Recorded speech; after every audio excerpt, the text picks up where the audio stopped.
The Selfish Path to Romance. Download Chapter 1 for free at drkenner.com and at amazon.com. Dear Dr. Kenner, I don't know what to do to win my husband back. He says I'm the problem.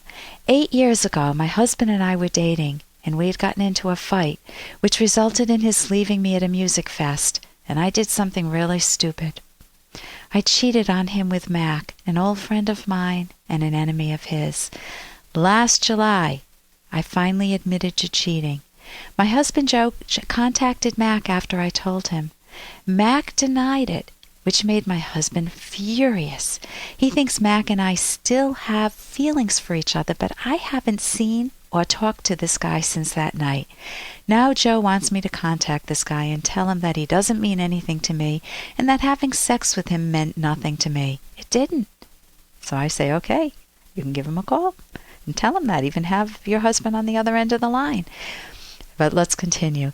He wants me, this is the husband now, he wants me to contact this guy's wife, his parents, his sister, and his extended family and tell them that Mac and I slept together and Mac's denial is a lie.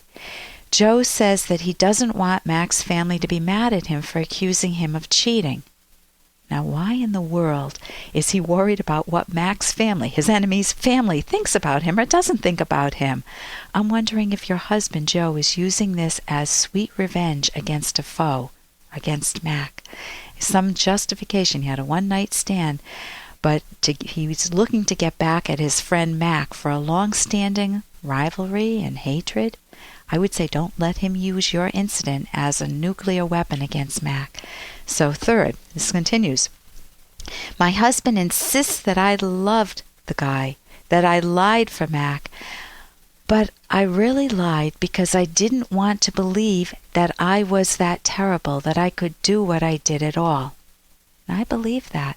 I believe that people will say I didn't lie because I didn't want to hurt your feelings, but instead they lie because they don't want to recognize a bad choice that they themselves made. They don't want to look in a psychological mirror for themselves. So I believe you here.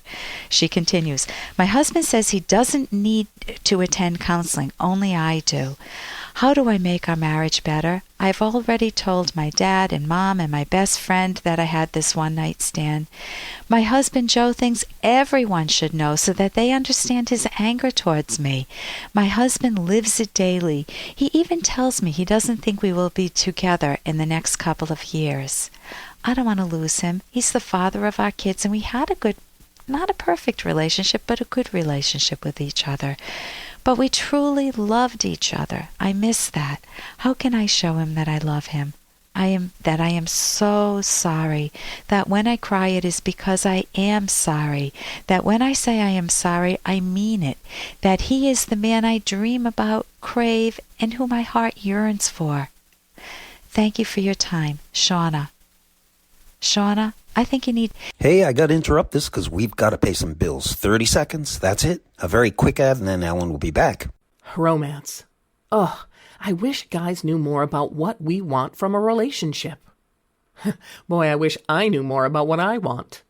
Where's that ad I saw? Here it is. The Selfish Path to Romance. A serious romance guidebook. Download Chapter 1 for free at selfishromance.com and buy it at amazon.com. The Selfish Path to Romance. That is interesting. That he is the man I dream about, crave, and who my heart yearns for. Thank you for your time, Shauna.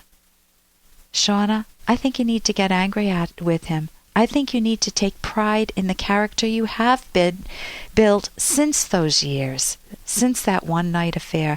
I think you need to take pride in the fact that you told him. I think you need to take appropriate means to build amends with him, but you've already done that.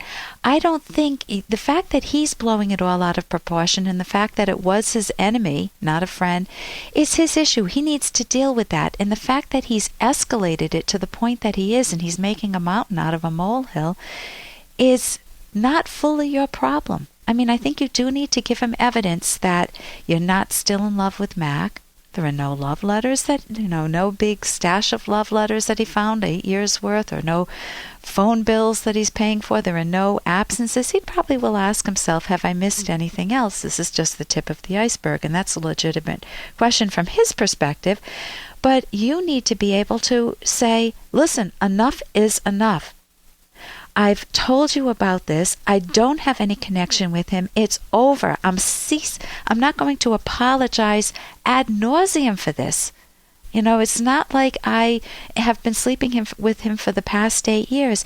And we were not even married. We were dating. It was 8 years ago.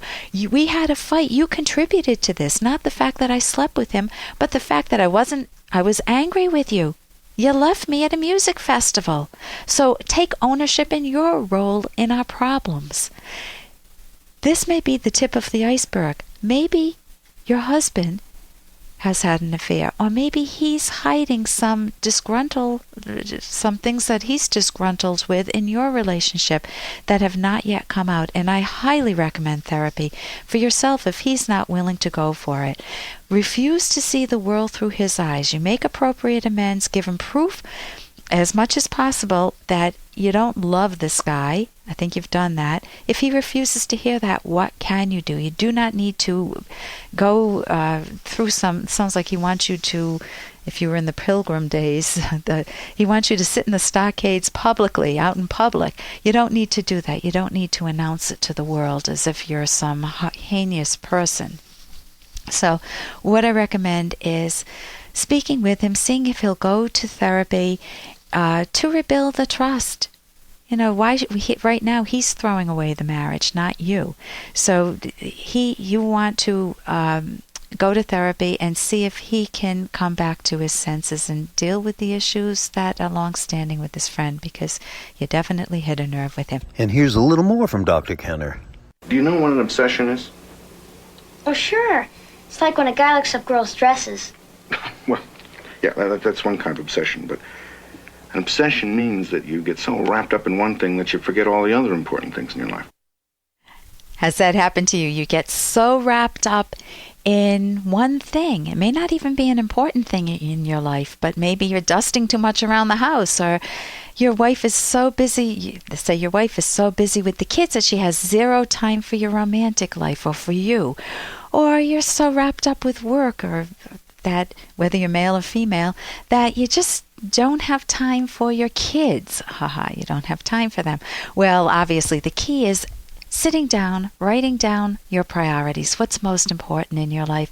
What would you like to look back on 60 years from now and say, I'm glad I made those decisions when I was younger. Things were out of whack. They were out of sync, but I'm glad I reprioritized and spent more time doing what's most important to me, because that's what counts in the long run, the things that are most important to you, assuming that they're rational, of course. And here's a little more from Dr. Kenner.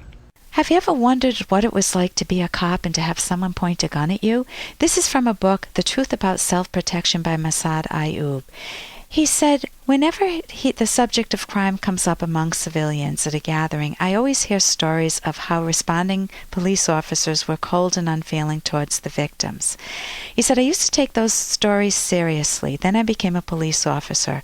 I was 23 years old with a college degree, one of what used to be called the new breed, who really bought into the ideas that the Boys Town line goes, there's no such thing as a bad boy. In police work, I got a very quick education on the street. I think the turning point came the night an armed robbery suspect vehemently told me as he was being led away, "Pig, I would have blown your head off if I could have grabbed my gun the second you stepped out of that police car." It was the first time in my life a human being ever told me that he wanted to kill me, and he meant it. And he would have if he could have. And to my great horror, I heard myself answer, I know. That's why I got out of that police car with this shotgun pointed at you. I no longer believe that there is no such thing as a bad boy. I changed my mind after I met and interacted with and interviewed human beings who were evil. There's no other word for it, evil. That's an important lesson from a police officer, Massad Ayoob.